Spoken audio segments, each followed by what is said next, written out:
Okay, we're live. Here it is. James Middick speaking. I got another great video. I'm going to be talking about earning some money with all of this AI stuff that you're doing, keeping track, not being overwhelmed with all of the AI prompts, all of the results, everything that you get. How do we organize it to earn some money with it in our education business? So let's take a look at a couple things. First of all, I'm just going to kind of tell you what I'm doing, how come I'm getting overwhelmed, some of the stuff I considered on how I was going to handle that overwhelm, some of the solutions that are available that I talked about in the last video, and then finally I'm going to show you how we've started to organize it internally and why we're doing it there. So let's just put this in perspective again. Earlier, I talked a bit this morning on another video. I was talking about the fact they're getting overwhelmed, right? Just too much going on. Overwhelmed with the number of tools available, what they're for, what the best prompts are, the ways to use them, and then how to organize the stuff that we're getting back.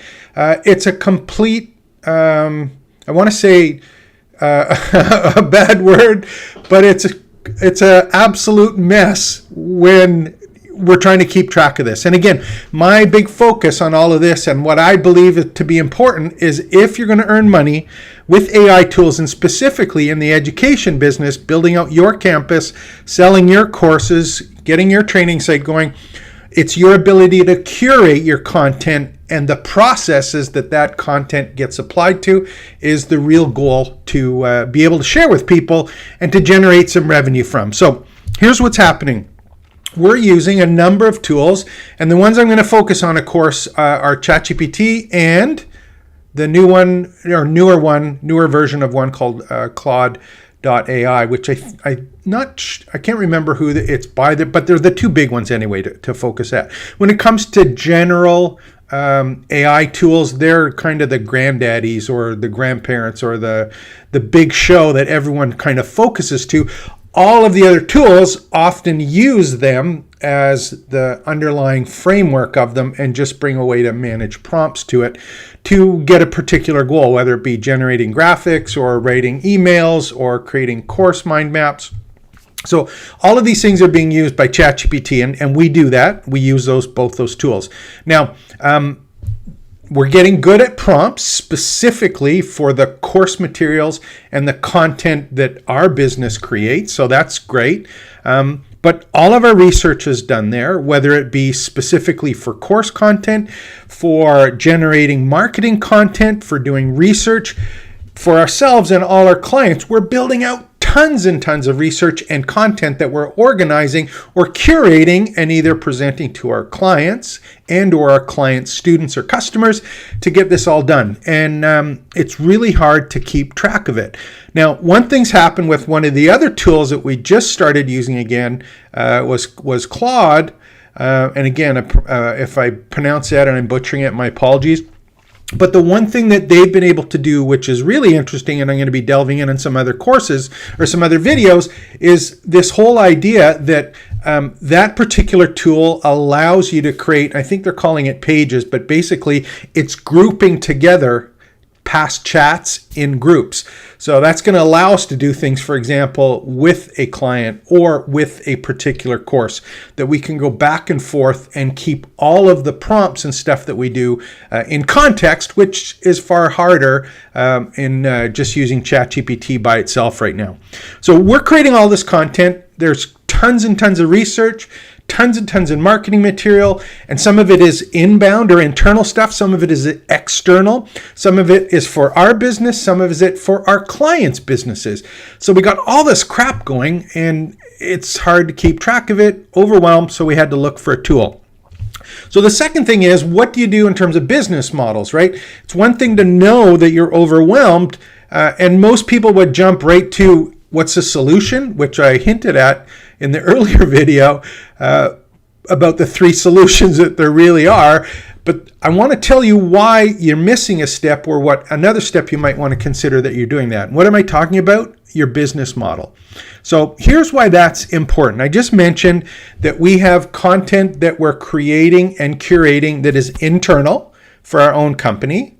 We have content and that we're creating and researching and organizing that is external for our clients. We have content that is internal, and what that means is it's marketing material we put together, research we do for our own business.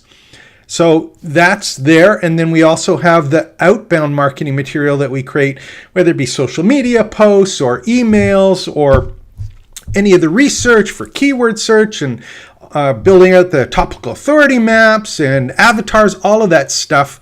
Again, internal and external. So we got these kind of 4 buckets that are going on. And I go, well, how does that fit into my business of organizing it? So there's 2 things that we needed to do in our solution. The first one is we had to have the ability to keep some of it internal and some of it external to specific people. So I didn't want to make it just cut and dry, inside, outside, but it's got to be inside, outside, and then there had to be permissions that are appropriate for someone who's internal and or external, someone who's a student or someone who's the public. So there has to be a way in your business model. You got to kind of decide, if I'm going to organize this, how do I organize it that fits my business model so that I can keep it internal, external, client, not client. The other thing is I'm looking at it and I'm thinking, okay, well, wouldn't it be great if we could sell some of our research? Or wouldn't it be great that we could productize some of the research that we do, or the way that we use tools to do that research? And that is a whole other section of all of this, right? I'm talked about curating and being able to apply the curated skills and topics and techniques to a particular process. It'd be great to be able to sell those as products, and those products can be to the public. They can be add-ons or bonuses to people. So you have to pick a solution that not only is internal, external, the right clients, but more importantly, how can I protect it? Are there permissions, and can I generate money from it or income from it? Because I want to build my education business, right? So got those 2 things there. And the part that I talked on this morning was you have 3 choices when you look at this. The first one is you can do nothing. That's the last choice, I think, but I said it's the first one because it's the worst one. If you don't want to do anything and it's not an issue, just leave it and kind of manage it. That's fine if you're not doing enough of it, if it's just for yourself, you don't want to sell any of it, you don't really care if it's public or not public, write a piece of paper, use anything that you want to keep track of it. The other 2 that I think you really have to consider are whether you use a service that is an external service, a software as a service that is either a project management tool and or a knowledge base or the ability to keep track of it. I'll show you one of those in a second. The other one is, and this is the one that we've decided to use, is to do it internally in our WordPress content management system. The big reason being is that we have far better ability to not only organize the permissions, but also monetize the content, because it's internal on our site where we can charge for it, give permissions or access to it as part of our learning campus. So that's why we kept it in line. So 3 choices: don't do anything. Second is use the software as a service. Third one is keep it internal on your content management system. In our case, it's WordPress, all in one system. And again, there's a whole other issue around external systems. I'm just talking about project management or knowledge management tools that allow you to do that. So what does this look like? Just to give you an example of what it might look like.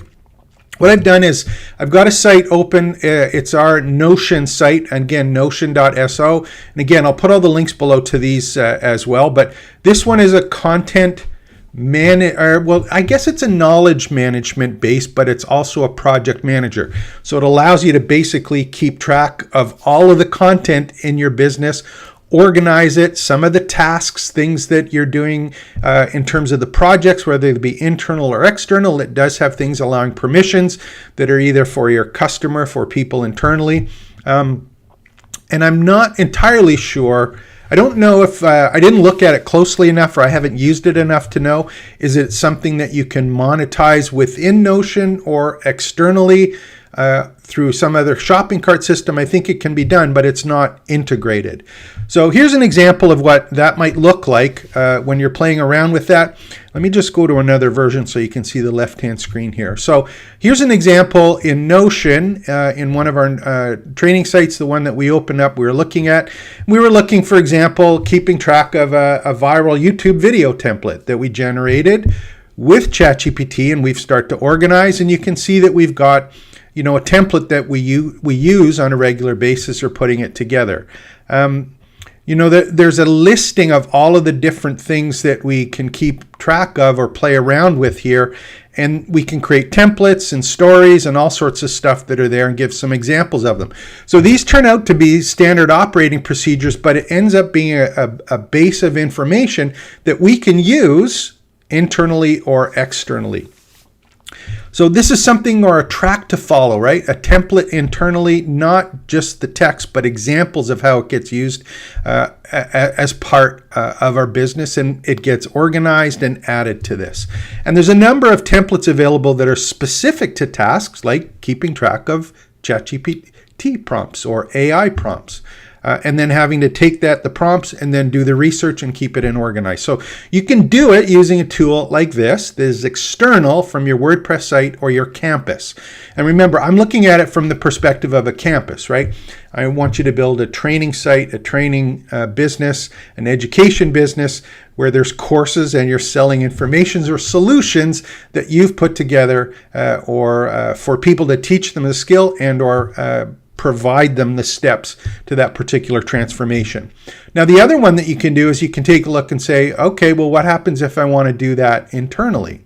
And here's an example of the one we're starting to build out now, specifically in our training site, which is trainingsites.io, and we're using a plugin called Better Docs. And Better Docs is kind of interesting, and I'll show you why in another video, but it fits in really well with our campus. Not only our courses that can now be put together with Better Docs directly on the site, but also the community and our project management board, which is on the site. So on the one that I showed you previously, which was the Notion site, you had project management and the knowledge base was over here, and then you maybe had your courses over here and your help desk over here and your billing over here, and maybe you had project management and you weren't using the one in Notion. So you can see how you have to kind of connect these things together, right? But we were using one, or we picked the one, that was keeping it all in one place. And on this one, we're organizing the prompts and the responses that we get based on the projects that we're doing for customers, and more importantly, keeping track of the results internally and some of it externally. So if we do any research here, we can actually, because it's in WordPress, we're in control of the permissions of who actually gets access to it. And if we want to go take a look, for example, our default YouTube settings. So when I do a YouTube video, I go through and I have a default description that I use. Okay. And then I also have, for example, a default pinned content that I can use. I also have a YouTube video title framework that we can use. So these are some rules on how we actually get it done. And this is stuff that was created. The video intro hook, ending the videos, the default tags that we use. So that's just an example of how you can put together kind of your default tactics or your default strategies or the results that you've generated from all of the YouTube searches that you've done. So we're starting to build these out now in terms of our companies, how they're set up, but more importantly, where they get used. And stuff like AI prompts and AI tools are all ones that we're going to start putting here into Better Docs. We were using another tool called Teamwork, which is a project management piece of software that was external again. We brought stuff back in, and we're going to continue to use that approach as opposed to trying to do it on a third-party system.